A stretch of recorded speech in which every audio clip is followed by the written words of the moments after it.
The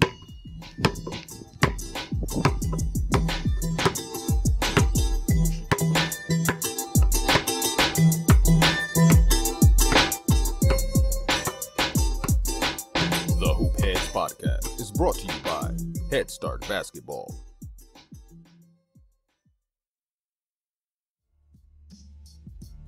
Hey Whoo Peds, wanted to take a minute to shout out our partners and friends at Dr. Dish Basketball. We've had their partnership manager and training specialist Jefferson Mason and marketing manager Nick Bartlett on the show in the past, and we couldn't be more excited about what they're doing for the game of basketball. Their Dr. Dish shooting machines are undoubtedly the most advanced and user-friendly machines on the market, and truly accelerate skill development faster than ever.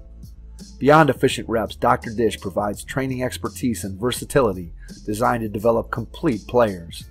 The new Dr. Dish CT machine has further revolutionized basketball training with over 150 plus on-demand individual and team workouts from some of the best coaches and trainers in the game.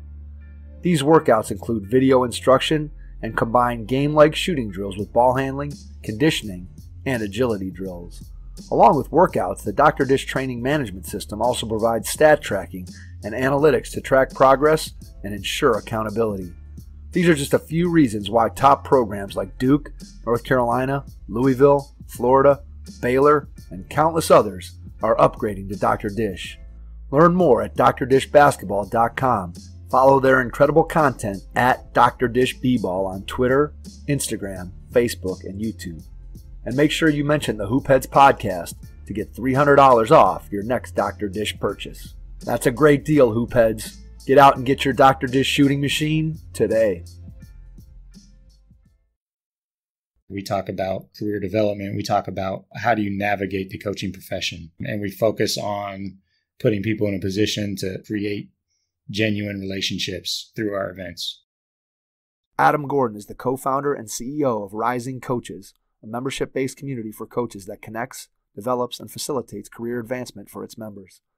Gordon previously spent 16 years working in college basketball, serving in various roles at the high major D1, D2, and Juco levels. In 2019, Adam stepped away from coaching to put all his focus on building Rising Coaches. Gordon was an assistant and associate head coach at Southeast Missouri from 2015 to 2019. Before joining Southeast Missouri, he worked for 3 years as director of operations on Rick Ray's staff at Mississippi State. Gordon was in charge of travel, camps, scheduling, on-campus recruiting, and academic compliance during his stint with the Bulldogs. A native of Los Angeles, California, Gordon also spent time at Northern Colorado and was a graduate assistant at Clemson for 3 years. A 2006 graduate of Tampa who studied youth development and leadership at Clemson, Gordon was an assistant coach at Central Florida Community College in Ocala, Florida from 2006 to 2008 before going to Clemson. Prior to Central Florida Community College, Gordon was head manager and student assistant at the University of Tampa from 2002 to 2006. Whoo Peds Nation, if you love what you're hearing, please leave us a 5-star rating and review wherever you listen to the show. Believe it or not, those ratings help others in the basketball community find the Whoo Peds pod. We would also appreciate you sharing the show with one friend or coaching colleague that you know would enjoy listening to the Whoo Peds podcast. And if you're not subscribed yet, just hit the subscribe button in your favorite podcast app so you never miss an episode. You can find the show on Apple Podcasts, Spotify, Soundcloud, Stitcher, Google Play, and YouTube. Get ready to take some notes as you listen to this episode with Adam Gordon from Rising Coaches. Hello and welcome to the Whoo Peds podcast. It's Mike Klinzing here without my co-host Jason Suckle tonight, who is tending to his newborn daughter Elizabeth. So Jason, we miss you on this one, but we are pleased to be joined tonight by Adam Gordon from Rising Coaches. Adam, welcome to the podcast. Yeah, Mike, thanks for having me. What an intro. That was big time. Well, we're excited to have you on. I think that what you're doing with Rising Coaches is something that is right up the alley of all of our audience members out there. I think they're going to want to hear, those of you who maybe aren't aware of your organization and what you guys do for coaches and for the coaching profession are going to definitely want to hear that. And we want to be able to dig into your backstory and learn a little bit more about your basketball journey and how you got to where you are today. So let's start that by going back in time to when you were a kid and talk a little bit about how you got into the game of basketball when you were younger. I just always loved it. It wasn't passed down from a family member or anything like that. I guess I just kind of found the game, and my earliest memories would be like Saturday mornings. Most kids would be up watching cartoons. My Saturdays, I'd get up and turn on TV and watch NBA games. I'd start with like the East Coast games and watch the Knicks or whoever was on, and sit in front of the TV and watch 3-4 NBA games.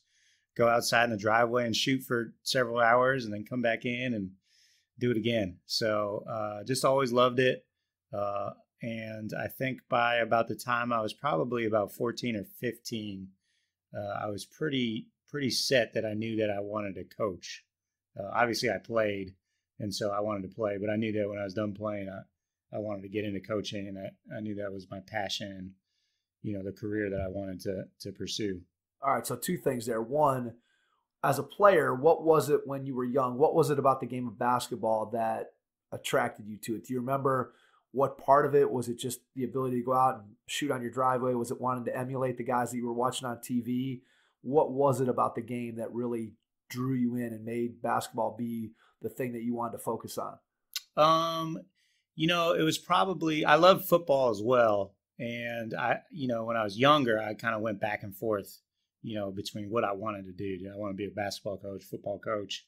And probably the ability to go out by yourself in the driveway and play basketball for hours without needing anyone else or anything else is probably what kind of tipped the scale towards hoops. Yeah, I think that's a common story for anybody who grows up with the game of basketball. I think that solitary time by yourself, whether it's in your own driveway, whether it's going into a gym or back in the day being able to get up to a playground and get shots up, I think that's something that universally makes the game of basketball unique and popular with people, is that you can go out and practice it and get better on your own, which is something that you can't do. Obviously with football, it's much more challenging unless you want to just be in the weight room pumping iron all day. It's hard to get together and really work on your football skills in the same way. So talk a little bit about, from a playing standpoint, give me a memory or two that you remember from your playing career as a high school player, and just something that stands out to you when you think back about your time as a basketball player. Oh, I mean, well, first of all, I wasn't that good. So hey, you got to have some memory though. You got to have something. For sure. You got to have something that you can hang your hat on.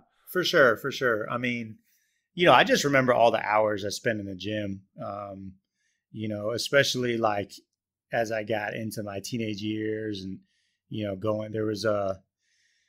I grew up like walking distance from like a rec center. And so I would be there every day shooting. And anyone that came into the gym, I'd like ask them what they wanted to play. And, anyone, whether it was an old man or like a young kid, I'd be playing whoever would do it. And then even like, when I got a little older and could drive, I'd go to like the 24-hour fitness and be shooting in there till like 2 a.m. It was just kind of what I loved.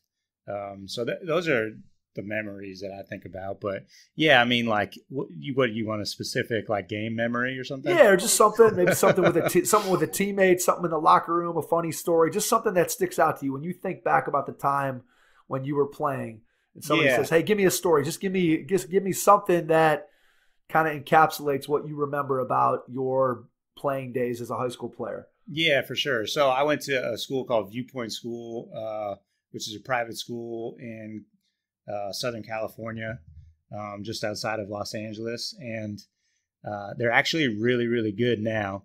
JJ Prince does a hell of a job coaching that team. But when I went there, we were terrible. And probably the thing that I remember the most and I'm most proud of is like my senior year, we just snuck into the playoffs for the first time in a long, long time. So we still weren't great, but we won just enough games to sneak in. And it came down to the last 2 games of the season. And this is crazy. So we played I'm sure you've heard of Catalina. Like, have you seen the movie Step Brothers? Yes, absolutely. So you know the Catalina wine mixer, right? For sure, yeah, absolutely. So Catalina is a real place. It's an island, and you have to take like a boat to get there. And they were in our league, and so because it's an island, like you would play them back to back. So every other year you'd either play at home and play like back to back games, like 2 consecutive nights, Right. or you would go there, and you do it over a weekend or whatever, and it'd kind of be a cool little weekend trip. So our senior year, our last game was at Avalon, was the school. So it was at Avalon, and we had to win both to clinch our playoff spot. So I want to make sure I get the order right. Yeah, like the first night, it was a really close game, and I knocked down the free throws to clinch it. Nice. So that was a big deal. I think we were up like 2 or 1, and they had to foul, and I went to the line, knocked them both down, and kind of sealed the game there. And then the next night, which was like, one more game left in the season, have to win this one to clinch the spot.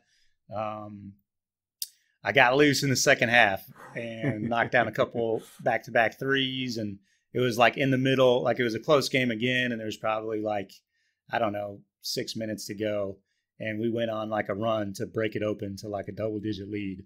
And in that run, I hit a couple back-to-back threes, and so that was the thing that I was most proud of and happy to contribute to or whatever. But it wasn't like I had this illustrious career and hoisting state championships, but it was cool. It was cool to be a part of it, and especially to see where Viewpoint is now. I mean, they got a dude in the league. They got several Division I players. They're a legit program. So I was happy to, I don't know that I was the foundation or part of the foundation, but I was happy to be a tiny part of their history. There you go. Well, hey, do you still have teammates that you keep in contact with from your high school career? Anybody that you're still in touch with?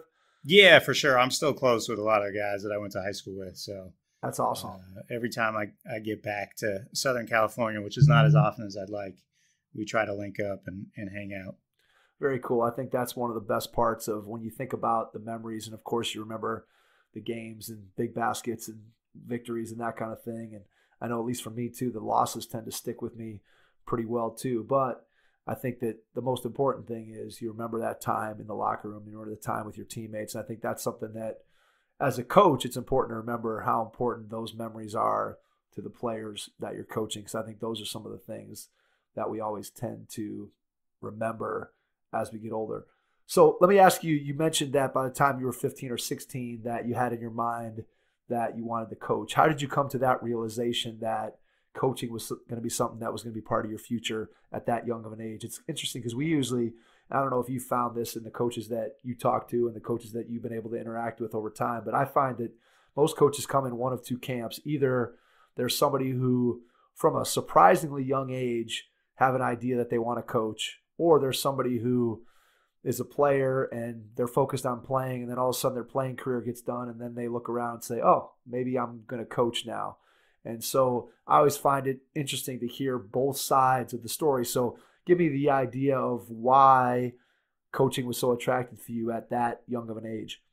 Yeah, I don't know. I don't know why necessarily. I think it goes back. I just watch so much like professional sports on TV, and they do a good job in the NBA and the NFL of like highlighting the coaches and telling their stories. And I would watch every, coaching documentary that was on, back then there wasn't like 30 for 30 or anything, but like NFL Films would do their deal with the narrator with the super deep voice. And right, yeah, that would always get me jacked up. And, I was a big like Phil Jackson fan and read his books and would read like the John Wooden books and stuff like that. So I don't know what it was about it.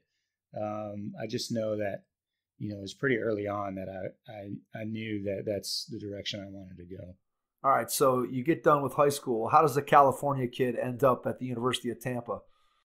Yeah, I feel like I tell this story all the time, but basically I wanted to try to walk on and play. And I knew I wasn't good enough for Division I. I was clueless, Mike. Like I didn't know anything about college basketball. So I thought like, oh, Division II, like I'll be able to do that. Right. And I was like, in case it doesn't work out, just in case, I want to be at a really, really good program. So that at least I'm, I can be a manager and be a part of a winning tradition. So, I looked at the top 10 Division IIs my senior year of high school, thinking like, oh, I could do that, not knowing that like any of those top 10 could beat, several Division I's on any given night. Isn't it amazing? I don't mean to interrupt you, but it's amazing to me when you think about the fact that you as a high school player back in the early 2000s didn't have the same type of information at your fingertips that players, parents, coaches, and again, not that all the information that people have today is always the best information or accurate information, but there certainly is information available. And I had a similar story in that I ended up getting an opportunity to play Division I basketball, but going into my senior year, I was being recruited by Kent State, which is where I ultimately ended up going. And they called me up and asked me to come down for an official visit. And I declined the official visit. I said, no, I'll come down, but I don't want to take an official visit because at that point, my high school coach had no experience with anybody being recruited. I had no idea what I was doing. My parents didn't have any idea. There was no internet at the time for people to go and try to find information. So I still thought at that point that Duke was going to be calling, North Carolina was going to be calling, Ohio State was going to be calling. And so I said, I don't want to take an official visit. And you look back on that, and that really turned them off, and they pretty much stopped recruiting me. And then I had to re-recruit myself come the spring of my senior year in order to be able to get an opportunity to go and play. And I think, to your point, there was such a lack of information if you go back to the time, sort of pre-internet. And if you didn't have somebody in your network that knew sort of the ins and outs of what could be expected as, when you were being recruited, you could end up with pretty unrealistic expectations of what you think that process was going to be like. Oh, well, and then you got to be like humble enough and smart enough, even if you do have the information, to not be like hard-headed and actually listen to that advice. Because I went to one of the Branch West like exposure camps, which was run by Bob Gottlieb, legend, and father of Doug Gottlieb and Greg Galley. But anyways, he knows what he's talking about. And he told me right away, he's like, you need to find a Division III. Like, you can play at that level and find one that, you want to go to school at and you can have a nice, career. And I was like, oh, this guy doesn't know what he's talking about. So you got to be like smart enough and humble enough to, even if you do have that information, to heed the warning. So true. And so many of us at age 17 and 18, we all have that, right? We all are very humble at that age. Oh, 17, 18, 20, 25, 30. I mean, it's amazing how many times in my life that I look back at it and I'm like, man, why didn't I just see the signs and listen to the good advice that I've got? No question. So that being said, you do end up at the University of Tampa. So talk about how you got there. Yeah. So, like I said, I was looking at the top 10 D2s in the country at that time, and it was like all these freezing cold Midwest schools. Minnesota, Mankato, South Dakota State was D2 at that time and really good. North Dakota, I think, was D2 at that time, really good in it. So I saw all these schools. I was like, I don't know about that. And then I saw University of Tampa. I was like, well, that one sounds good. That sounds good. So, like that weather. Yeah. So I started researching the school, and I reached out to their head coach and did a lot of homework on him. And it was Coach Richard Schmidt, who's actually still there. He's been there since he started the program in '81. Before that, he was the head coach at Vanderbilt in the 70s, and he was an assistant at Virginia when they were really, really good in the 70s. So, a coaching legend. And Coach Schmidt was like, yeah, come on, you can walk on, no problem. And then I get there and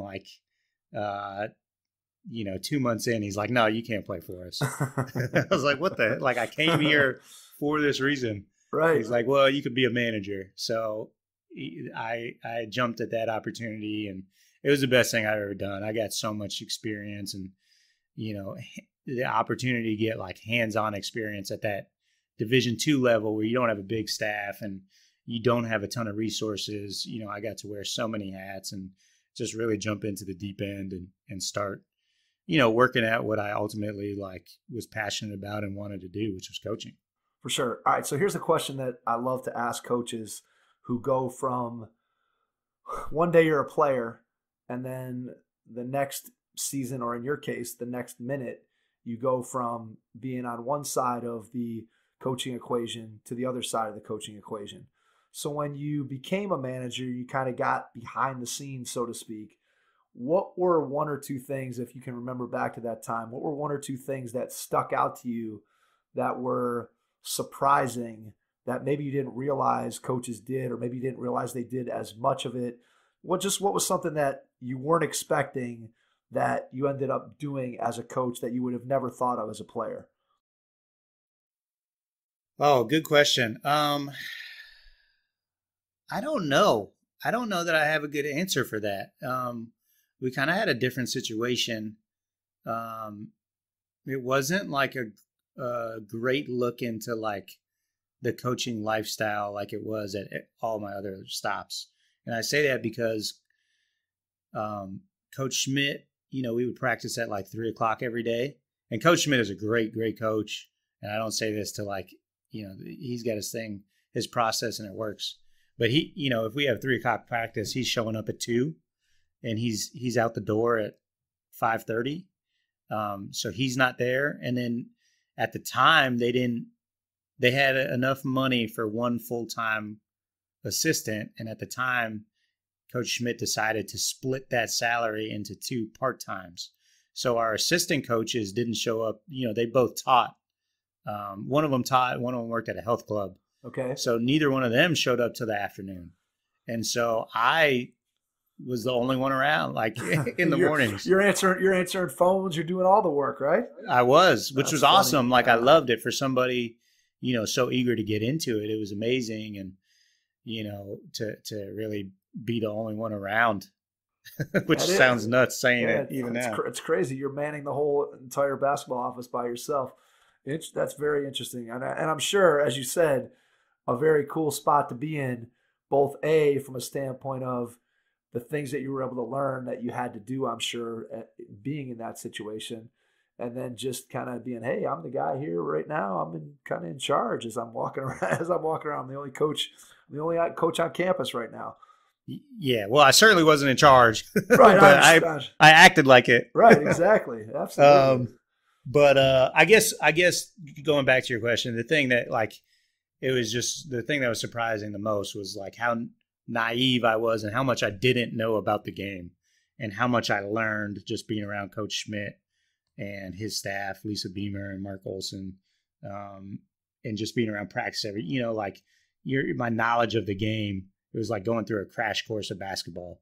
And it really, like, looking back on it, it's like I knew nothing coming from like my playing career and high school career to college. It was like a whole new level. Yeah, I'm sure it was. One of the things that I always find to be interesting, and this is, I guess, my perspective when I think back to my time as a player, both as a high school player and then as a college player, one of the things that I never really looked at in terms of a coaching professional track was being a manager. I never in my playing career once looked at a manager and thought, oh, that guy's in training to become a coach. I never really even thought of it that way. And it's amazing to me the number of guys that started out as managers that end up achieving a tremendous amount of success as coaches. And like I said, I never looked at that as a player. I never thought of it that way. And yet I look back on it now and I'm like, gosh, how didn't I see that would have been a great track for anybody who wanted to get into coaching? Because again, you're behind that curtain. You're getting to see what those coaches do every single day. And in a lot of cases, you're getting to do at least something. Now, maybe you're not doing a whole lot of coaching on the floor. If you're the manager at, whatever program, maybe you got a chance to do that a little bit more.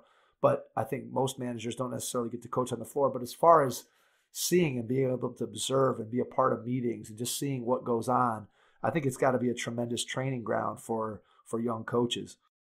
Yeah, it was unbelievable. And especially like at that small college level, I'd say you get so much more hands-on, experience. But the flip side is you go be part of a big-time program.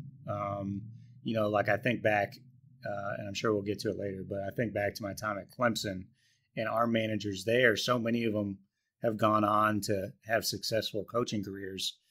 And part of it, I think, is because you meet so many talented people being a part of a big staff like that.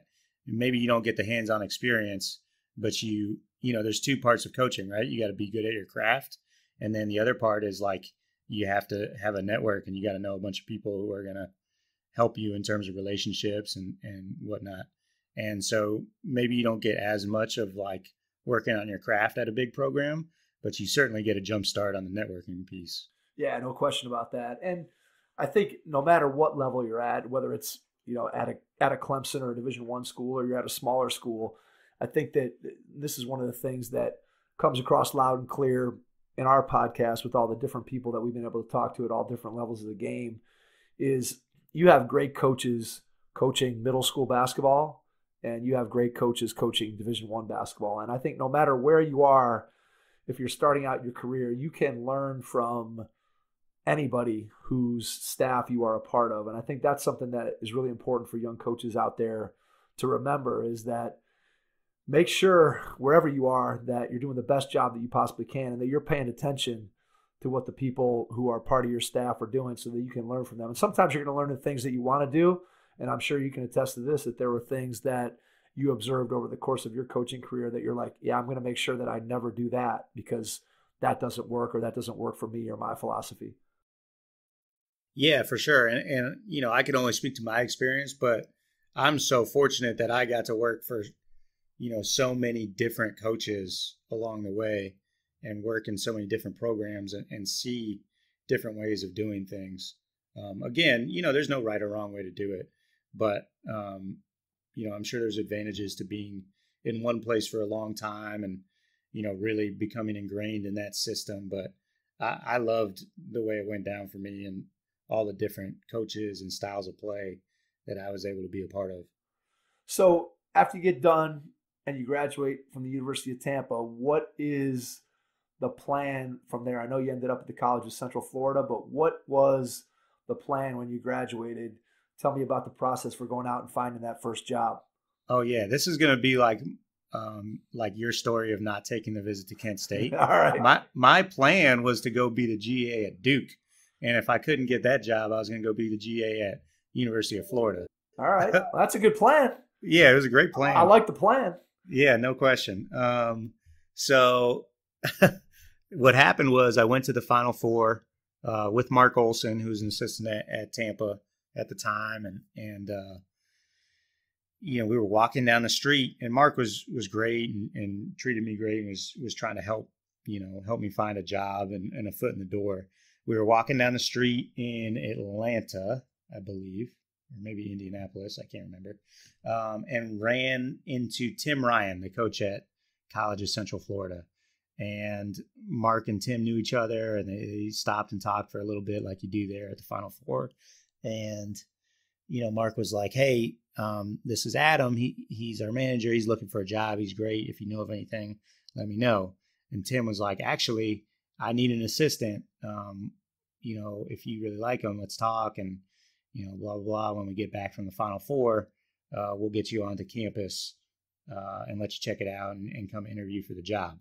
So my stubborn, naive self, dumb self, gets done with that interaction. I'm like, you know, I don't know if Juco's for me. I don't want to coach the Juco level.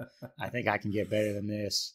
You know, this is a top 25, perennial top 25 Juco program in Florida, which is, you know, one of the top 2 or 3 Juco leagues in the country. And it's the only assistant job. You know, there's only one assistant coach there. So you're the second guy. And so thank God Mark Olson was like, you know, you need to get your ass in the car and go up there and go on that job interview. And I did it, and I did it begrudgingly. And I showed up, and you know, like Tim Ryan, who's a Hall of Famer there, and he's still there. And it's great. They're actually disbanding the program after this season, which is crazy, and a whole nother discussion. But Tim does such a good job and has that program so down to a science in terms of operations and support. And, you know, I went there thinking this was going to be a small time Juco thing. And I left so sold by his operation and his vision and, just his program and the way it worked. And, I remember like driving away from Ocala being so excited about the opportunity.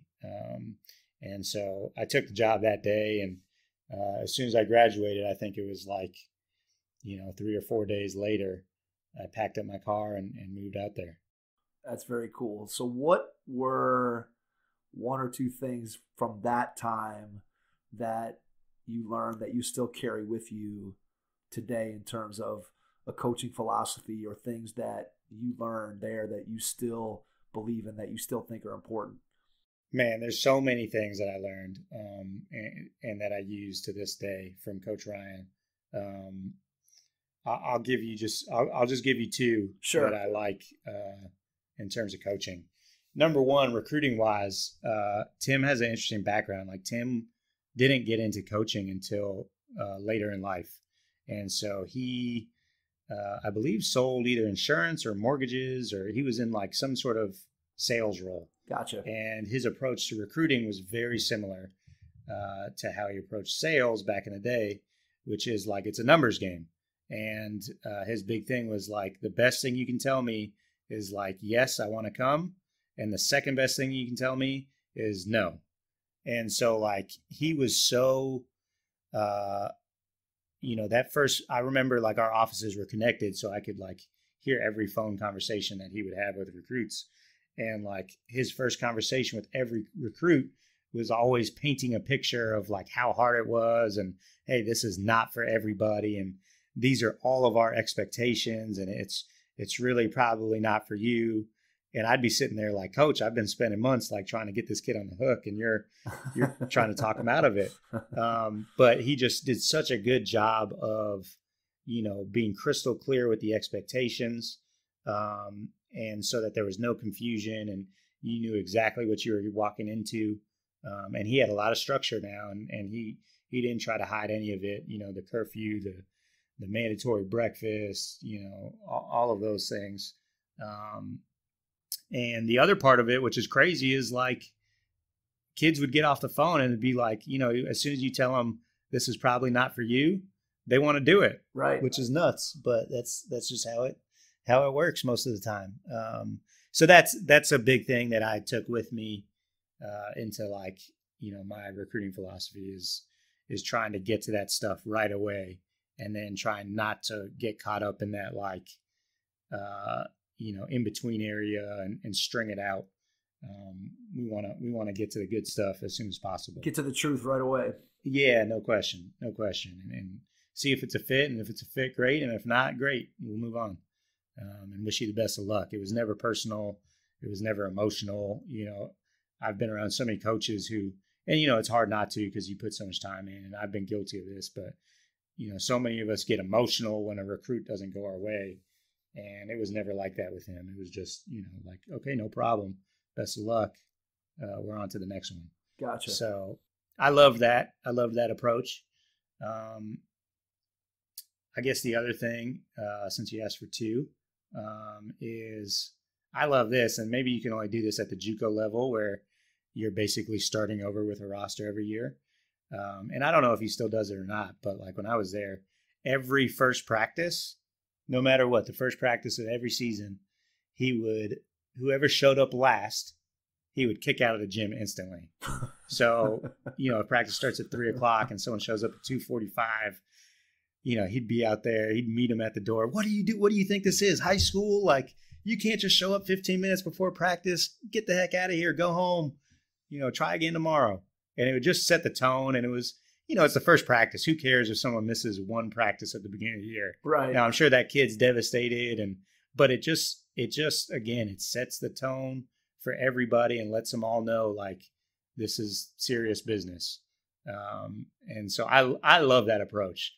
And again, I don't know if he still does it, but it was awesome when I was there. For me, now the players were probably sitting there looking at each other like, this guy's nuts. But, sometimes you got to be like that to get, the best out of people, especially, when you're dealing with all freshmen. Yeah, absolutely. I think that when you think about that, And you think about it from a player perspective, you think about a coach perspective, obviously there's two different viewpoints there, but I think it definitely, I could see where it gets players' attention and it accomplishes what he intended to accomplish, which is let's make sure that we're all taking this as seriously as we need to, and let's make sure that we're here early and we're ready to go, and that we're going to get after it here at whenever you show up for a practice.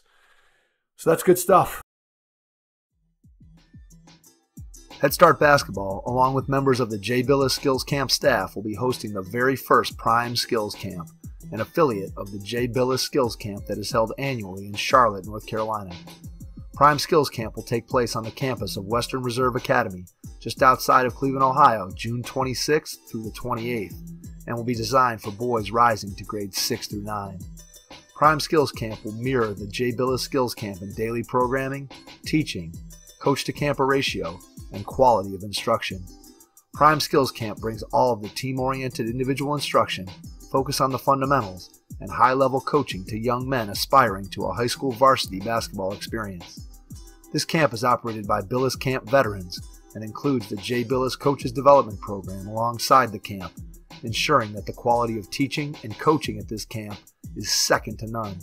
Please visit headstartbasketball.com or jbilliscamp.com for more information or to get registered. How does the opportunity then come to pass after you are done at the College of Central Florida? How does the opportunity come for you to go and join the Division I staff, ACC at Clemson? So I guess it was after my second year, the GA spot at Clemson came open, and I didn't know it. I wasn't aware of it. It wasn't one of those things that got posted. But Tim Ryan was really close with one of their assistants, Josh Pastorino.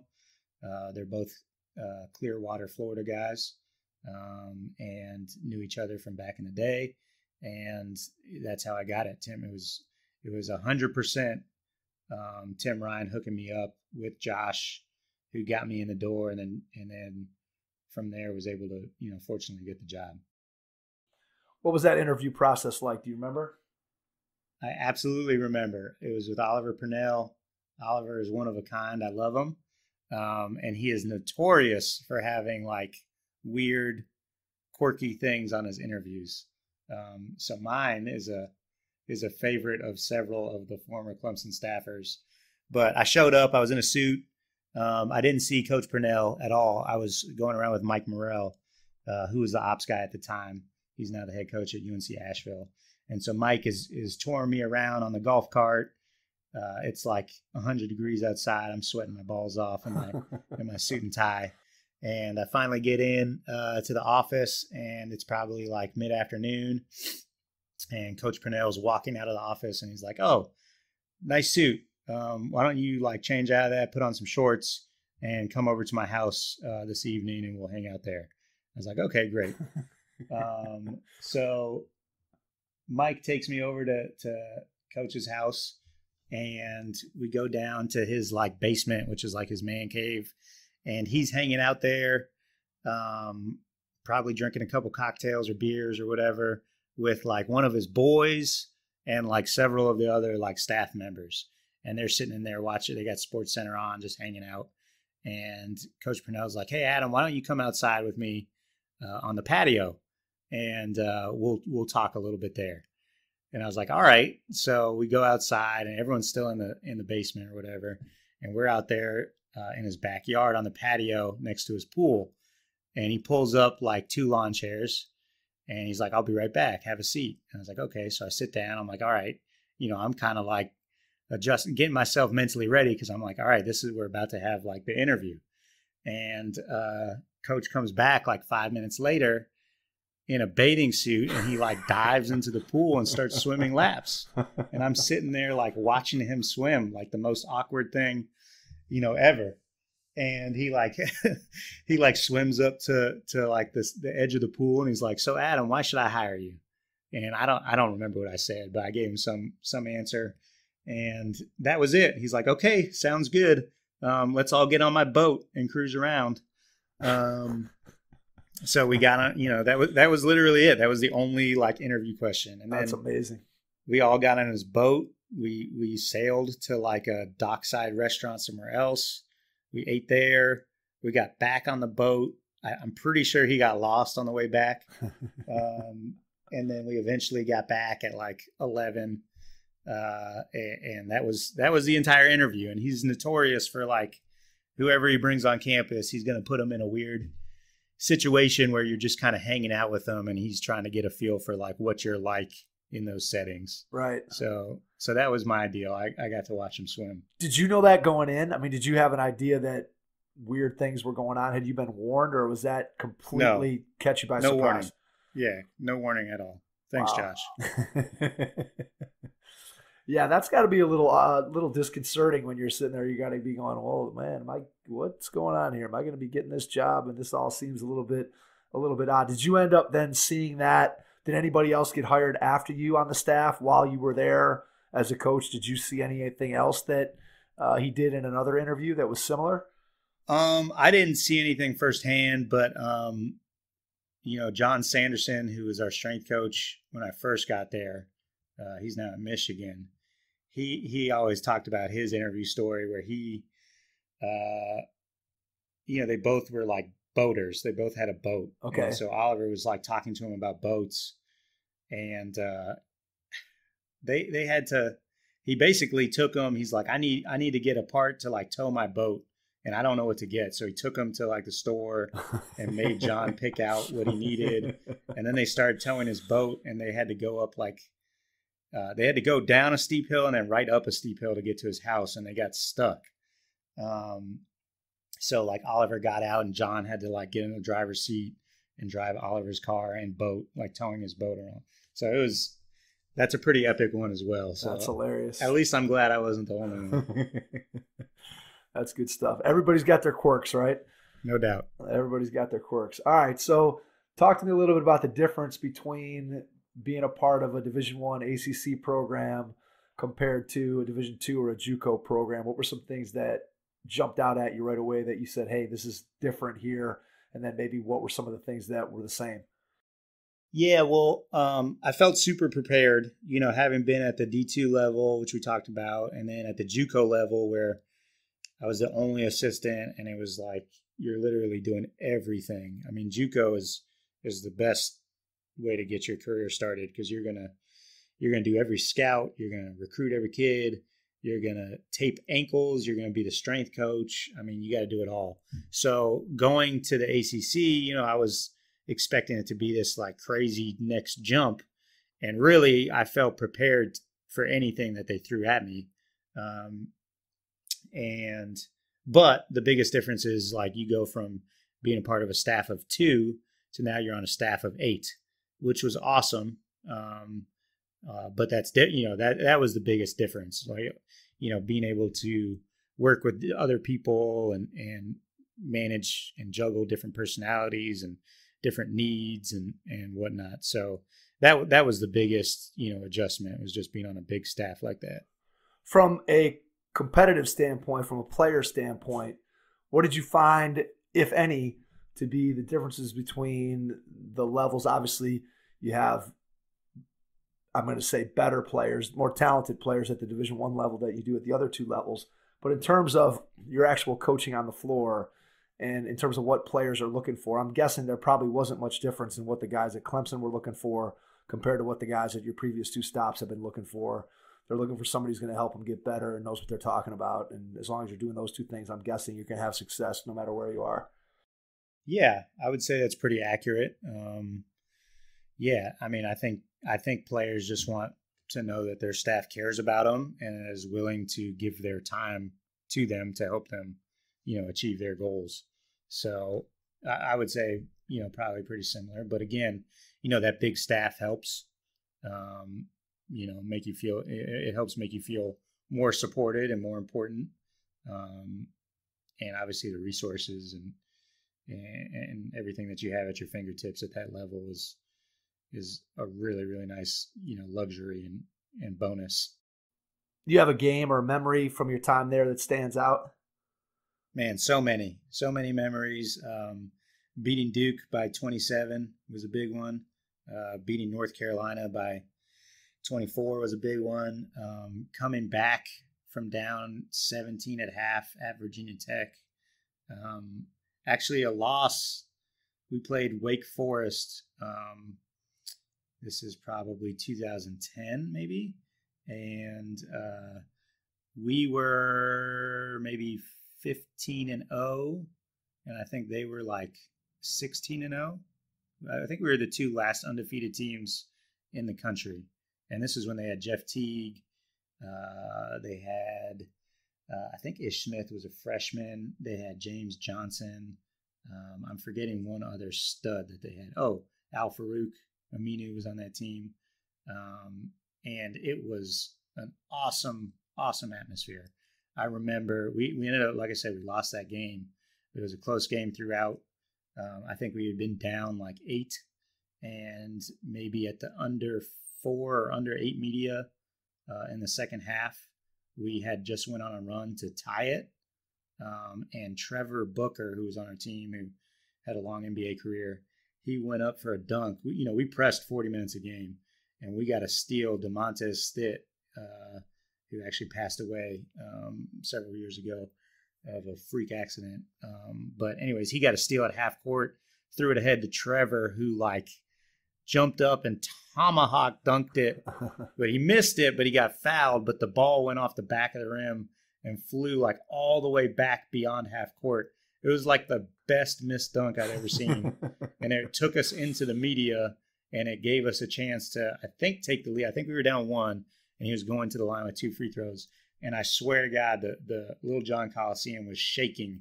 It was so loud in there. That was an awesome memory.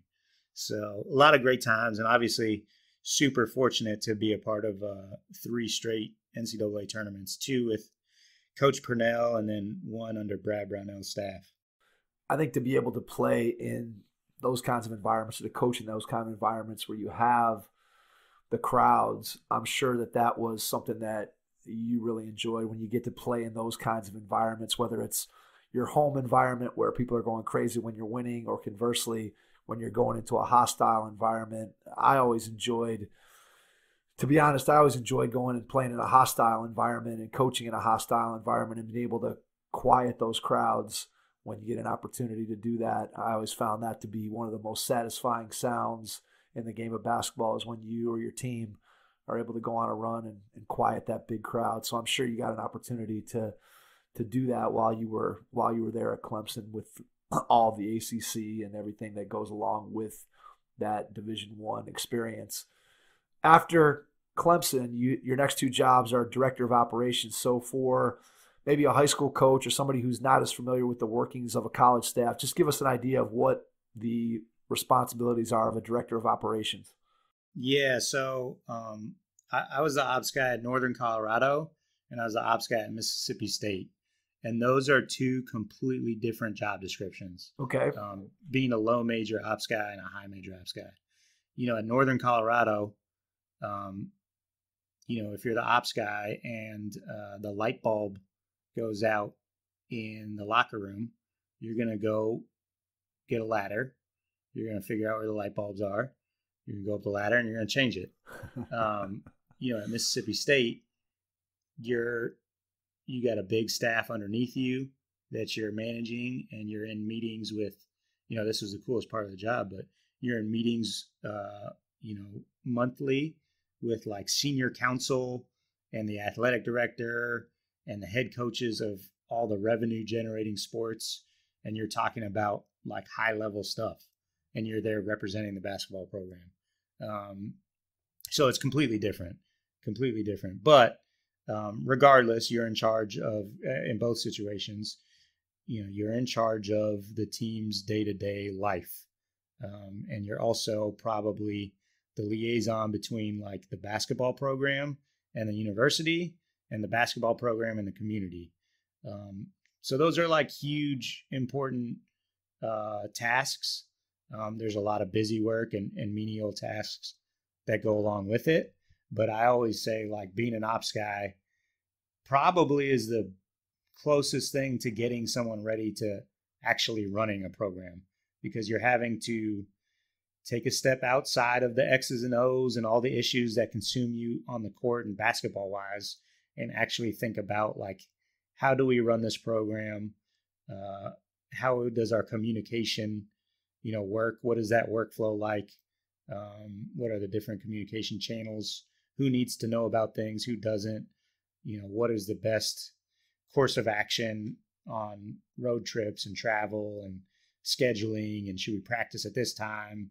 How does that affect everything else? You're really having to look big picture and look long term, which is a great exercise for anybody who wants to eventually run a program. Absolutely. So this question is going to kind of jump ahead a little bit, but in your role now with Rising Coaches, when you start talking to young coaches who are eventually looking to, whether it's coach in high school or become a college head coach or whatever the case might be,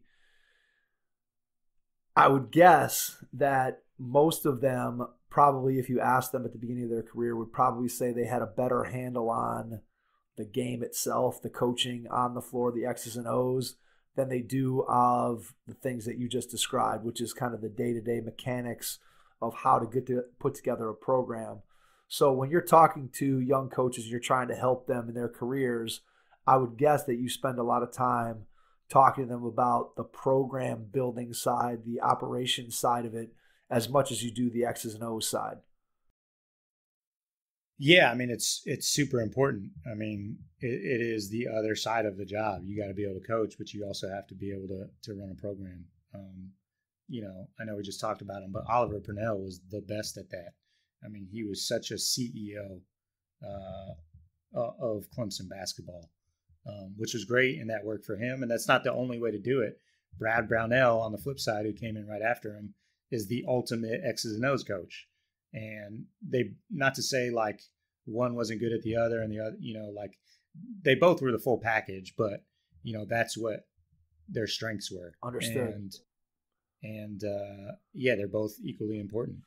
So I'm guessing then that you have to have a little bit of self-awareness as a head coach to understand where your strengths and weaknesses lie, to make sure that when you're building out your staff, especially when you're talking about the Division I level, where you have more assistants, that you're building out your staff with people who complement you and fill in maybe some of the areas that either you're A, weak at, or B, maybe don't want to spend as much time on. Then you want to get the right people in place. They're going to make sure that you are able to cover the entire gamut of what the program needs. Yeah, for sure. I mean, it all starts, self-awareness is the key. It all starts with that. And it starts with, having a vision and really knowing what you want to be good at. You can't be good at everything. You just can't. That's in basketball. I just recently discovered that that's in business as well. Running Rising Coach. Understood. Yeah. So you really have to, subtract and figure out, okay, what areas do we want to be great in? And then you can start building everything from that. What do we want to be great at? What am I great at? Okay, fill in the blanks. All right, so let's go from the director of ops to your last stop on your coaching career before you go full-time with Rising Coaches, and we'll get back to the genesis of how that got started, because I know it started along the process while you're at Clemson, but we'll jump backwards after we touch on your last stop. So you finished at Southeast Missouri State. Talk a little bit about your role there, what you did, and then ultimately why you decided to step away to focus on Rising Coaches full-time, and then we'll jump back to how you got the whole thing started. Yeah, for sure. So I'll just give you a quick background. Rick Ray was on Brad Brownell's staff at Clemson. He was the associate head coach there my last year at Clemson. I left after my GA ended, and I went to go be the ops guy in Northern Colorado. And then Rick got the Mississippi State job. And so as soon as he got that, I went with him as the ops guy. Rick only stayed there for 3 years before we were let go. And that's a whole nother podcast, but it ended up, it sucked for him. It ended up being great for me because I got to go from being an ops to an assistant because he ended up taking the Southeast Missouri State job. So I went with him to SEMO and became the assistant coach. And I was there. Yeah, I was there for 4 years, and eventually got promoted to associate head coach, and had a lot of fun and loved every second of it, and had ups and downs like everybody, and learned a ton.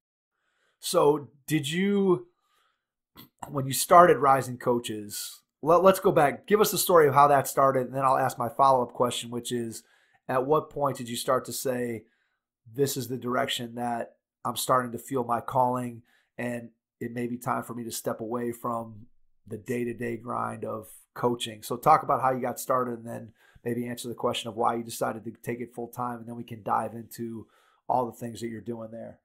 Okay, sure.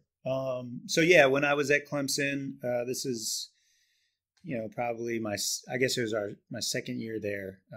I shared an office, and one of my best friends, Andy Farrell, he was our video coordinator there. He's now at Dayton, who they're crushing it right now. Absolutely. And Trey Meyer, who is an assistant coach at Presbyterian, was one of our managers. And he was a senior there at that time. And he was, it was very clear that he was going to go into coaching. And so we were all sitting there, young, single guys, just trying to get started in the coaching profession. And, we just wanted to connect with other, we understood it's a relationship business, and we wanted to connect with other people who were trying to do the same thing that we were trying to do.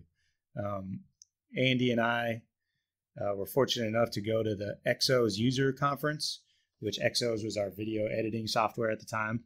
And so they flew us out to Vegas to learn, I'm doing air quotes here, but to learn how to use the software. Okay, gotcha. But really we're out in Vegas with like 20 other coaches, and it's just, there was some like workshop sessions on the software, and they had some, very, very technical stuff that they talked about. But it was a tremendous weekend because we got to hang out in Vegas with 20 other coaches, and we left like really close with those guys. And, Andy and I just kind of looked at each other and were like, this would be great for, we could do something like this, but instead of talking about, video editing, we could talk about basketball and how to navigate the coaching profession. But the biggest thing is like that relationship piece of being in Vegas for 2-3 days with, a handful of other coaches, and the relationships that come from that. And so that's literally how it started. And we, Andy left with Oliver Purnell to DePaul, and I was kind of in flux. I didn't know if I was going to be part of Brad Brownell's staff or not. I was just kind of the GA that was kind of hanging out in the office still. And we were just like, all right, now's the time. Let's, we'd kind of been toying with the idea for a little while, and, it was like, this is the time to do it. Let's go. And that's really how it started. And we put it, we started it the day before the recruiting period started with all the Vegas tournaments. And so the basketball world was out in Vegas anyways. And we thought we'd piggyback off of that. And I think that first year we had 32 coaches there. And it's crazy to see, I'm still in touch with pretty much all of them. It's crazy to see where those guys are at now in their career. And then each year just kind of grew and grew and got bigger, and we added events, and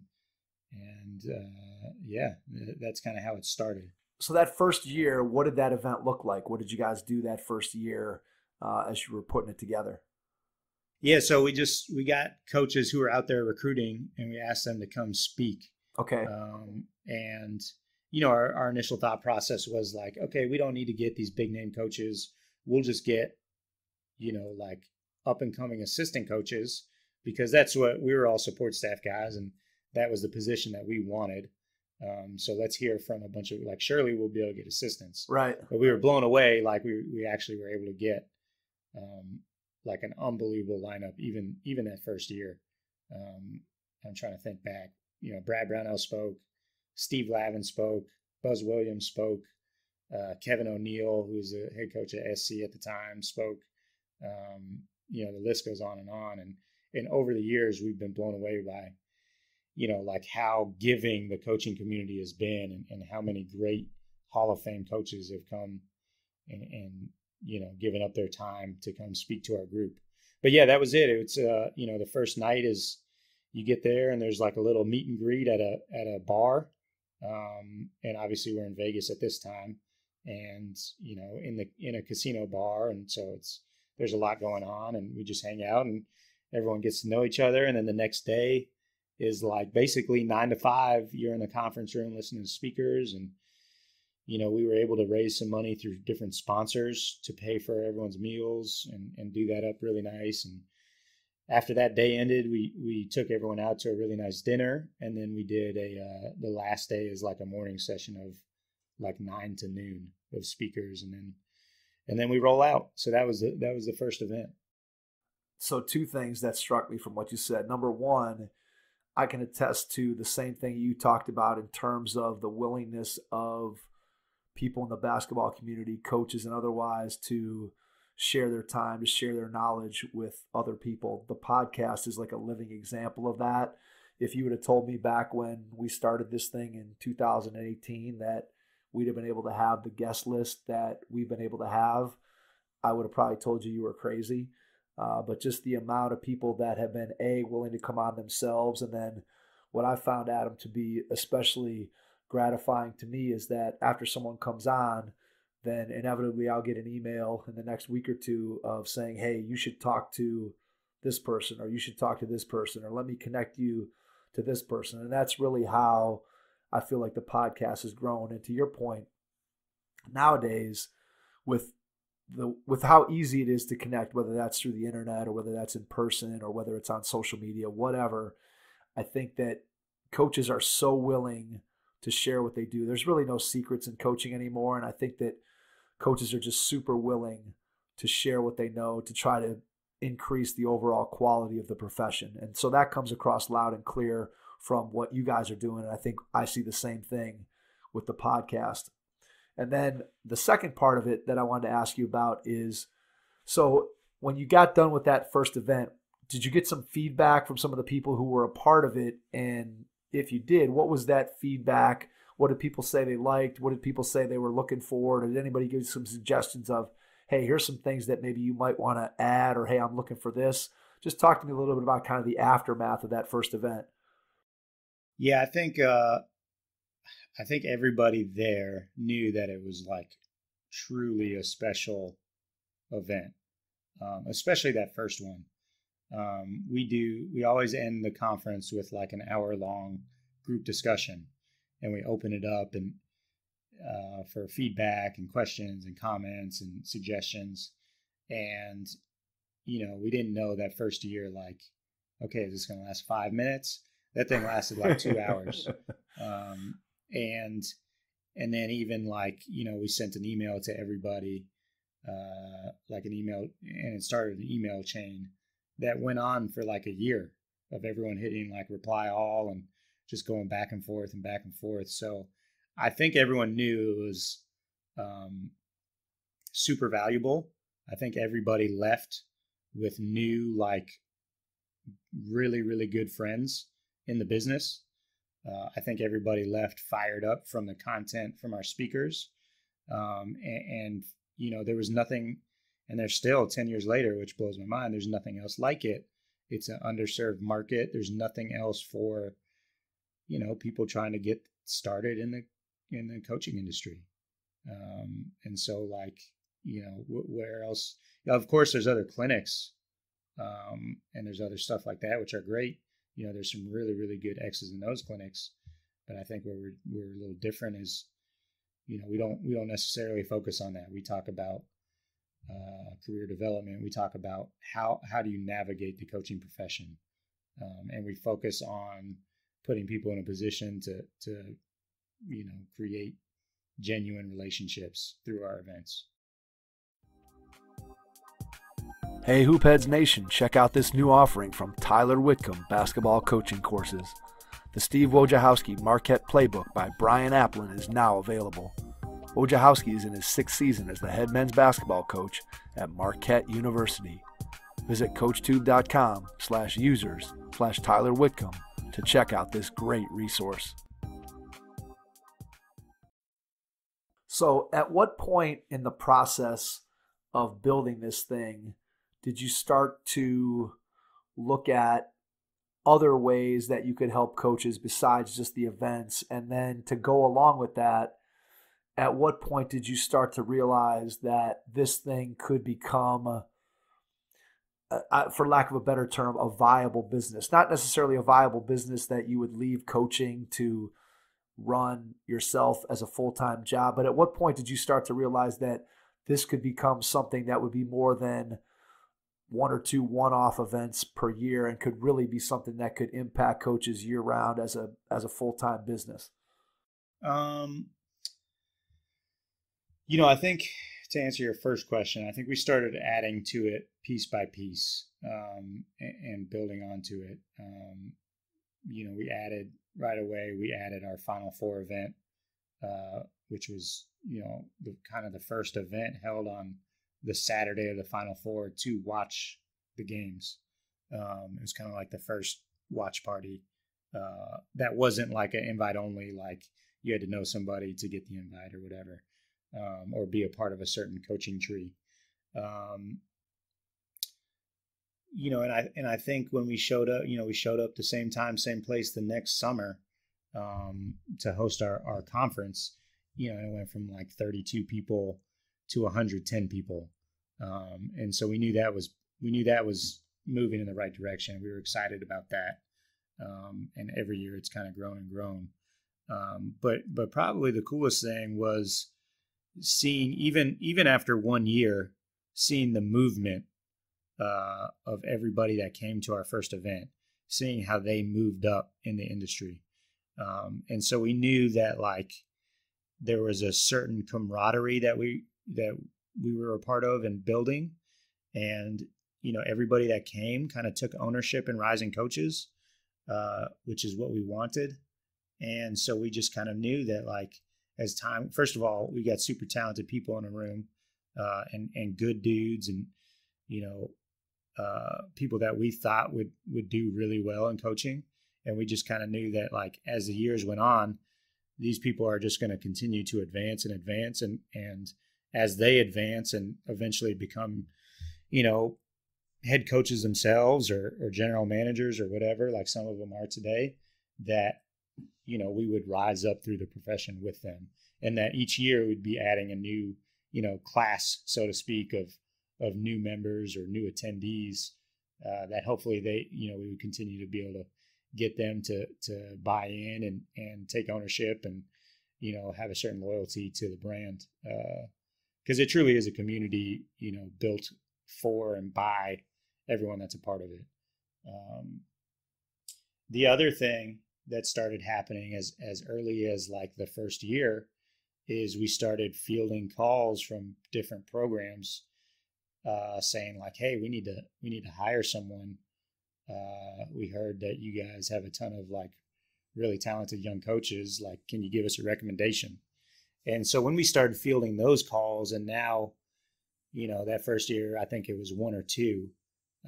And now we're fielding calls, 2 times a week in the off season from people that we've never heard of.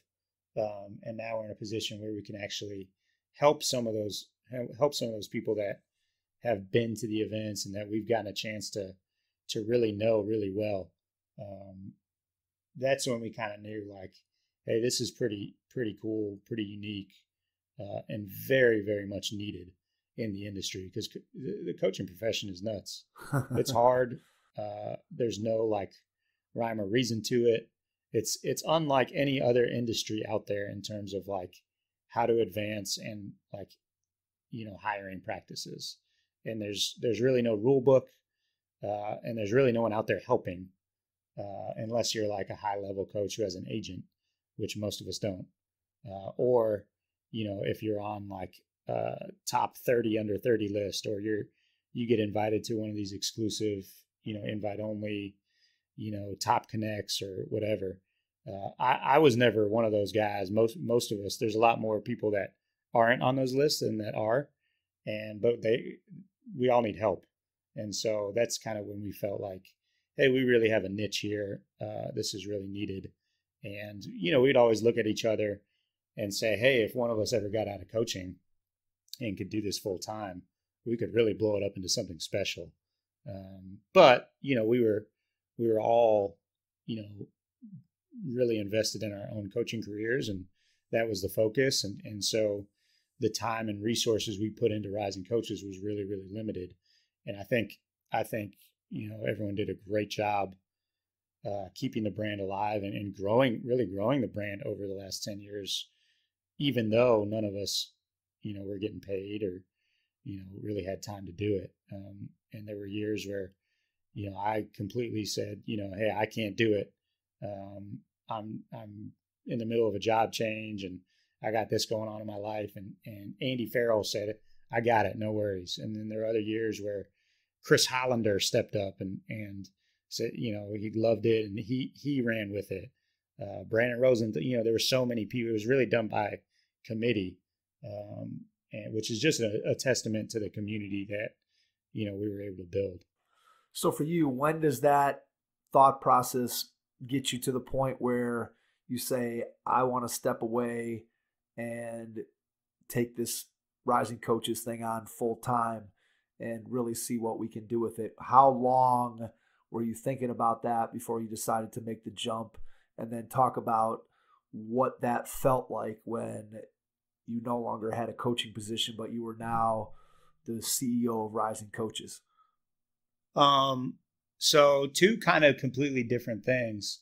Like I said, we'd always look at each other and say, like, if one of us could do this full time, ... But that didn't necessarily mean that I wanted to be the one to jump out and do it full time. I came to the conclusion, I started going down the path of maybe I should get out of coaching in December of 2018. So, in the middle of the 18-19 season, my last season coaching is when I started coming to that realization. And it just, my wife pointed out to me like, hey, you don't seem very happy. What's going on? And that just kind of started a process of like self-evaluation and reflection. And like, like I said earlier, I've wanted to coach since I was 15, and I've been on this like war path of like, I got to be a coach. As early as I can remember. And so I don't know that I ever really stopped and looked around like, is this really what I want to be doing? I knew like that it was time for me to, experience something different than the situation I was in at SEMO. And so, I just kind of thought, well, hey, maybe I'll get another coaching job. It's time. I've been here 4 years. I've been with Rick 7 years. I love Rick. But it was just, after you coach somewhere and with someone for that amount of time, sometimes you just need to shake it up and get a fresh perspective. And so that was kind of my thought process. And I was like, if I get to the end of the summer and I can't get another coaching job, well, maybe then I'll run Rising Coaches. And the more, I headed into the off season with that thought process, the more I was just like, maybe I'll just do, like, I kind of think I want to do Rising Coaches. Like, it sounds awesome. And, I think the thing that finally pushed me over the edge, because I made it, I basically went after one job and it happened really quick. And so like, it was pretty much like April. I did not wait till the end of the summer. I didn't even wait till like middle of the spring. It was probably like the beginning of April. And I was like, I'm just going to do Rising Coaches. And I think the thing that pushed me over the edge is, I think I came to the realization that like,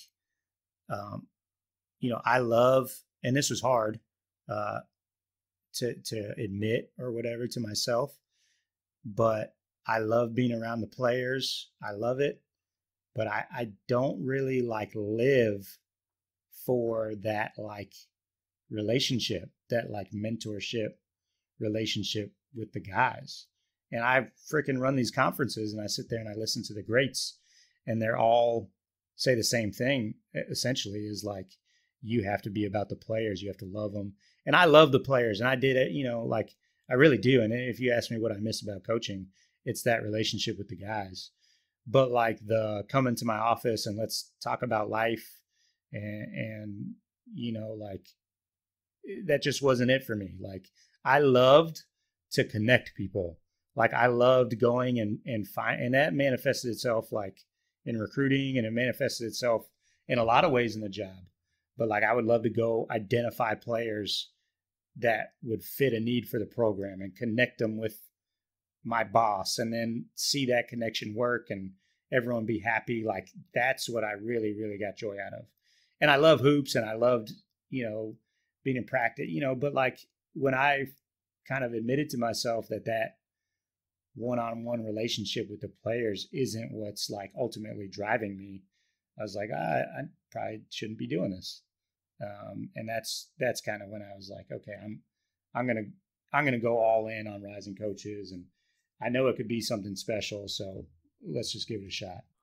All right. So 2 things I want to pull out here.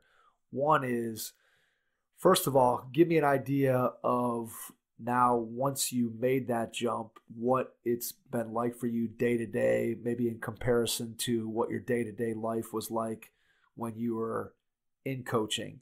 So that's the first piece of it.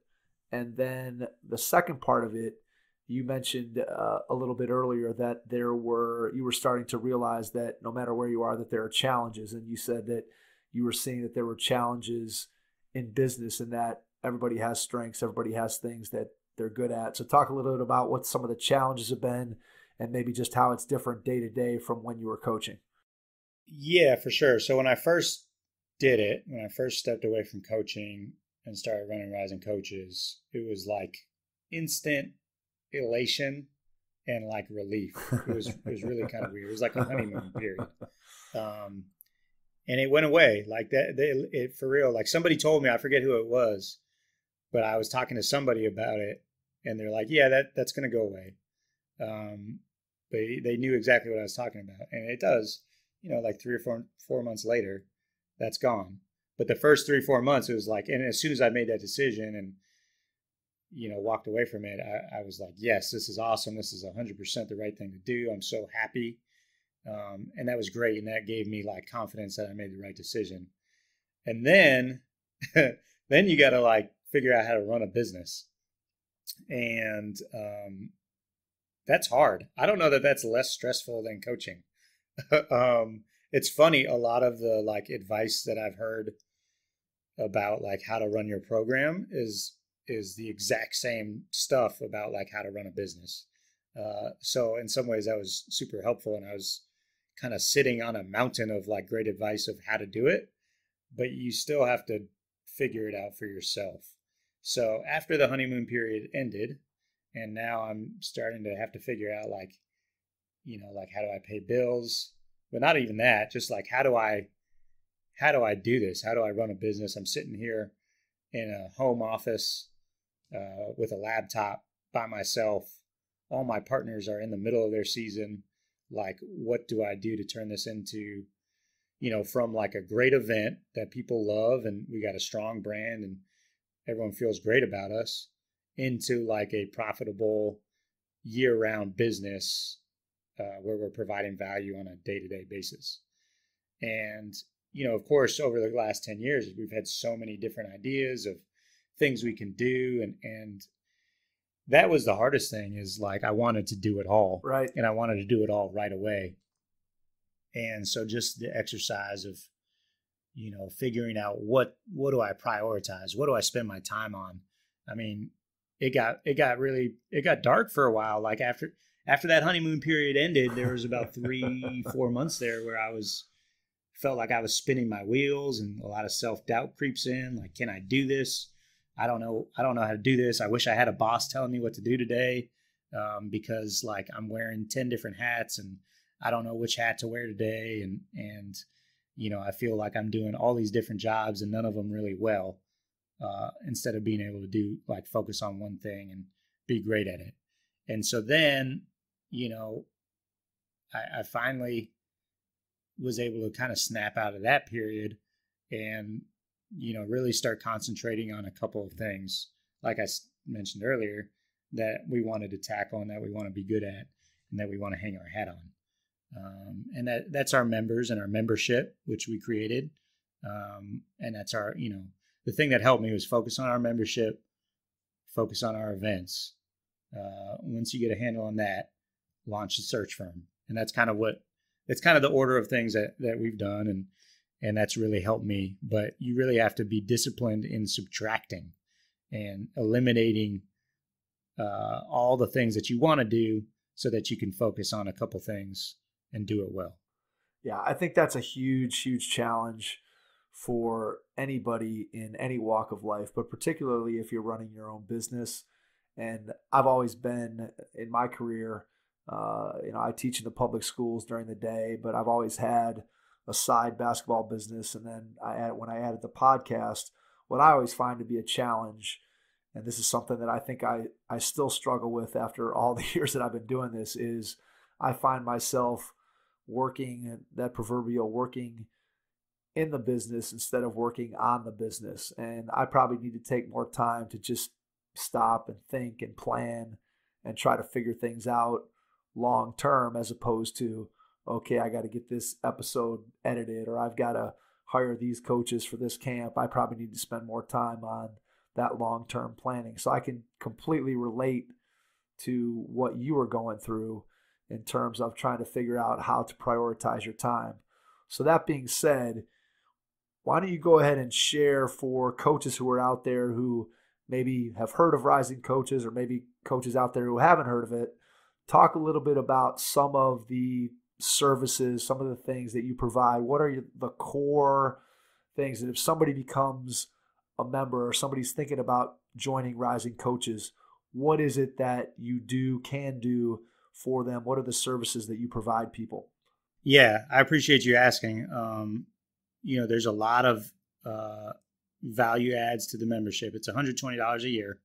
And we picked that price point so that it was affordable to everybody. We try to be inclusive. That's always been from day one of our missions, is we want to be open to any coach at any level, men's basketball, women's basketball, high school to NBA. We've got members from all of those different, walks of life. There's the backlog of our 10 years worth of events, notes, videos, all of the above, which is great. But the biggest thing is the connection piece, in my opinion. The content's great. The exclusive content's great. There'll be some events that members get in at discounted prices. But the ability to connect with other members is truly, to me, our biggest value and what we're all about. It's a relationship business. It just is. I don't like the term networking because it comes off as fake. And we try to be about, creating genuine relationships. So I'll give you an example of how we do it. Obviously we have our membership website and everyone gets a profile and you can connect. You can see who the other members are and hit them up through the site anytime, just like you would, like if you were on Facebook or something. But we have a program called 2 Coaches a Month. And if you sign up, it's an optional deal for our members. On the 1st and the 15th of every month, we pair you up with another coach. We give you a topic of discussion. And the expectation is that the two of you guys are going to talk on the phone for a minimum of 10 minutes sometime during the course of that week. So if you do that program for a year, you're going to meet 24 new coaches. That's pretty good. That's solid. What happens is people get on the phone and spend 45 minutes on the phone with each other. I'm sure they do. And the feedback has been unbelievable from that. So I think that alone, all the content and stuff aside, that alone is super, super valuable. All right. So let me ask you 2 things. One, what is it about what you're doing now? What is the part of it that you enjoy the most? And then let's piggyback on that by saying, in your planning, what do you see coming down the pike next? What are some ideas, some thoughts, some things you're kicking around, something that you want to share? Obviously, if it's things that are in development that you're not ready to put out there, great. But just as you look to the future of what Rising Coach is going to be, what do you foresee coming in the future as you look ahead? What do I enjoy the most? I mentioned it earlier, like in coaching, the thing that I really get excited about is being a connector and like connecting people. So anytime we can facilitate a relationship that ends up being beneficial, whether it's, sometimes it's beneficial professionally, but a lot of times it's just beneficial personally. So anytime we can help connect people and there's mutual benefit, that is really what brings me joy. When we can help someone get a job, that's icing on the cake. And we've been super fortunate to be able to do a lot of both of those things over the years. So that's without question what brings me the most joy, is just being able to help people in the profession and navigate it. Because like I mentioned, it's a hard profession. It's really hard. It's challenging to figure out how to move up in it. And there's so many peaks and valleys, and there's not much support system. So hopefully we can provide that for some people. Plans moving forward. We just launched our search firm, which is kind of a two-prong approach. The first prong is we're doing small college head coaching jobs. We found through our research that there's not many resources available to small colleges in terms of price point, in terms of using a third party to find a head coach.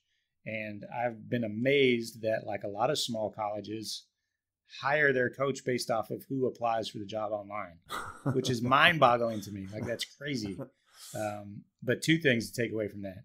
Number one, you should go ahead and apply for jobs if you're interested, because you never know. Like, people are getting hired off of that. And number two, like, there's got to be a better way. That's nuts.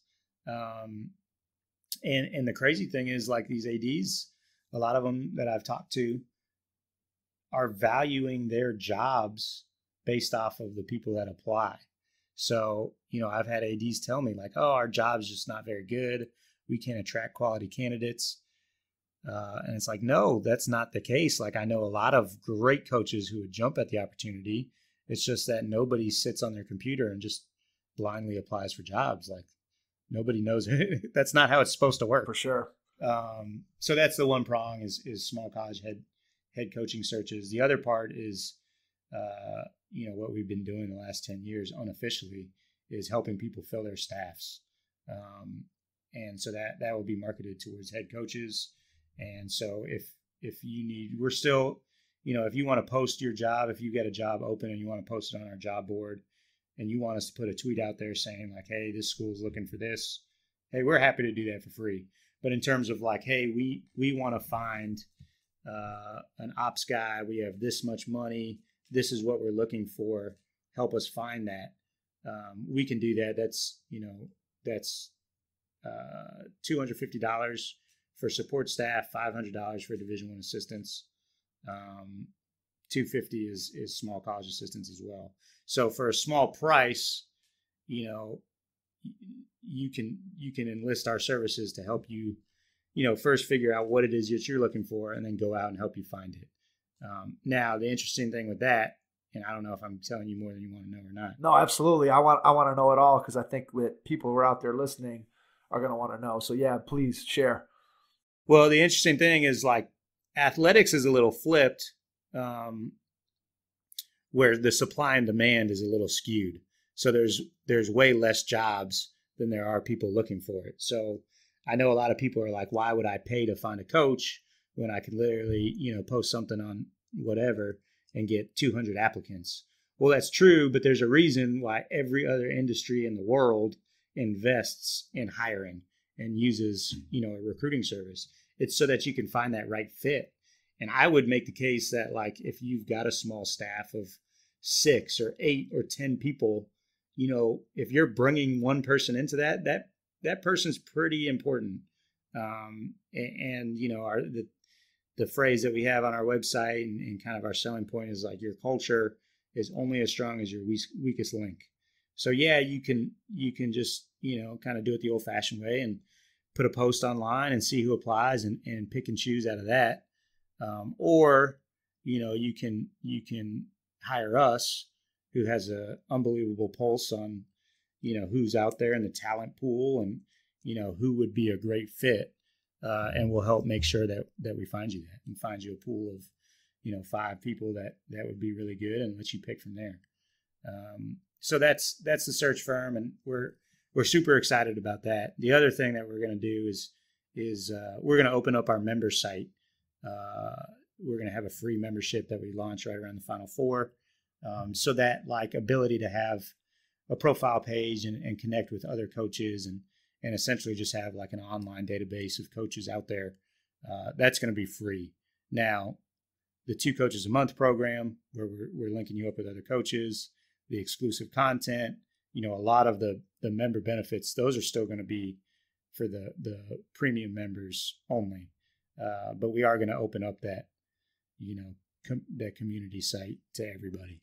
That's very cool. I think to be able to have, one, that'll get people onto the platform to see what you guys are all about. And then 2, to be able to have these more premium services that you can provide to coaches that want those. To me, that seems like a great model. I think you guys are really onto something. As we've talked about throughout the entire podcast, there's a tremendous need out there to help coaches to be able to navigate the coaching profession and sort of the road and the way that you have to go in order to get to where you want to go in the coaching profession. We all know it's very, very difficult. It's challenging, and being able to get connected to the right people and then connect to the right job is critically important. One thing I took away from, as you were talking about how important it is to make sure that a coach fits with a staff, I kept coming back to in my head. I kept thinking about how important, when we think of winning teams in any sport, you hear so often the term team chemistry, or now it's probably more accurately described as culture, but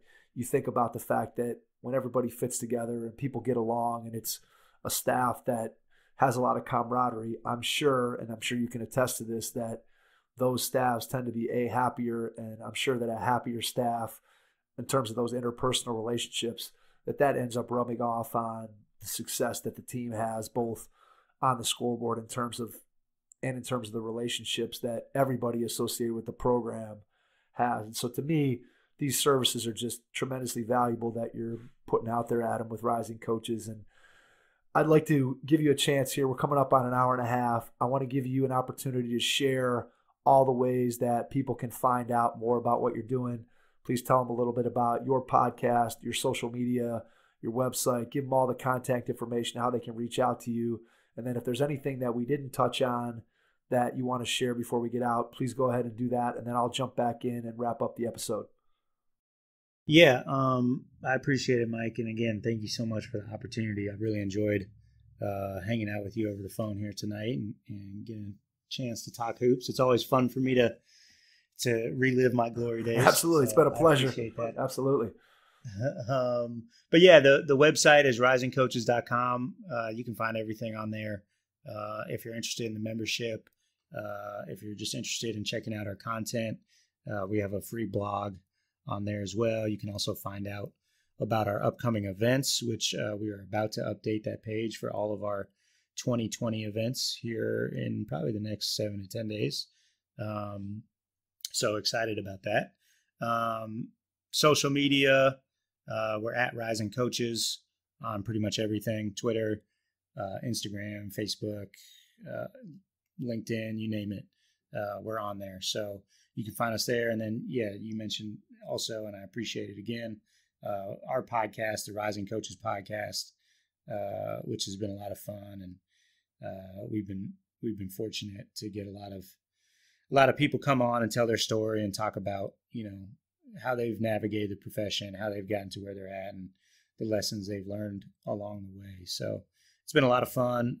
And then anyone who wants to reach out, please feel free to reach out to me directly, adam@risingcoaches.com, if you have questions or want to learn more. Awesome. Adam, can't thank you enough for spending an hour and a half with us tonight. It's been a pleasure getting to know you, getting to learn more about all the great things you're doing with Rising Coaches. I know there's been a ton of valuable information that you've shared in addition to us learning more about your basketball journey. I think there's been a lot of great takeaways for coaches. Hopefully, members of our audience who are out there listening, please go and check out risingcoaches.com. Check out what Adam's doing. I think it's going to be something that you're not going to regret going and getting involved and helping yourself in the coaching profession. So, Adam, once again, thanks for joining us tonight. And to everyone out there, thanks for listening, and we will catch you on our next episode. Thanks. Registration is now open at headstartbasketball.com for this summer's Head Start basketball camps. We'll be hosting camps for boys and girls in grades 1 through 6 throughout the greater Cleveland area. Get registered today and make sure you hit the courts with us this summer. Thanks for listening to the Hoop Heads podcast, presented by Head Start Basketball.